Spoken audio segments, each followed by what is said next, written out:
Okay, thank you, Maria. Nigeria is a very interesting case because for a very long time it's been referred to as the giant of Africa.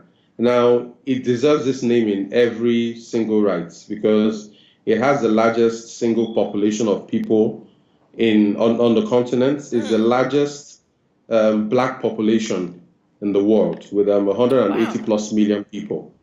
So, and we had the Asian tigers, and there was this talk about the African lions, African rising and things like that.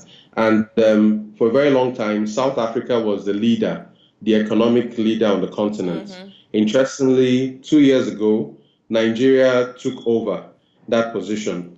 And right now, with a GDP of 500 plus billion dollars, it's now the largest economy in Africa. But interestingly, even foreign news media don't do a lot of justice because I'm sure if I ask anybody what comes to mind about Nigeria right now, Boko Haram is going to be the Yeah. very. Yeah. Interestingly, I'm speaking to you from Nigeria, from Lagos. I don't look like I'm in a war-ravaged, situation. I am as far away from the problem as you are because I haven't seen the fighting. I see it in the news the same way you guys do, Right. but because there's that collection called Nigeria. Once you say Nigeria, you are just okay.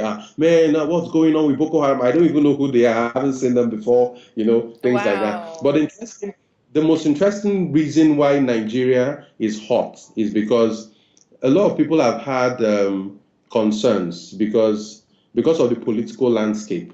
The stability of the polity is one of the factors that determine whether the economics of a particular area is right. It determines if investors are going to have their investment safe. It determines if businesses would thrive and things like that. Last week, or no, 2 weeks ago, we successfully conducted the presidential election.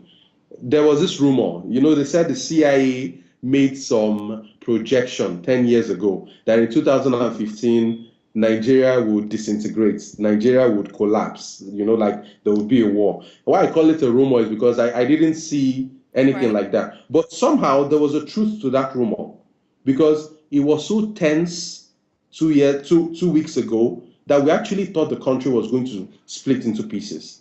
The Oh, tension wow. was huge and palpable, but it took the maturity of some politicians for us to, sidestep that dynamite. So right now, for the next 4 to 5 years, there is political stability in Nigeria, and finally, the country has a chance to achieve its true potential economically. Before I go into the interesting things in the market that make Nigeria a juicy opportunity, Mm-hmm. there's also another point I need to touch. Most people would know about the BRIC of nations. This was like a Mm-hmm. block of economic Yeah, powers. Brazil, That was Russia, India, China, and South South Africa. Africa, was the Uh-huh. BRICS. Now, there's the new generation. The BRICS are over. The new generation is the MINT, MINT, Mexico, Indonesia, Nigeria, and Thailand. That's the Mm. second African nation. That's the second African nation after South Africa that has been identified as a strong emerging market.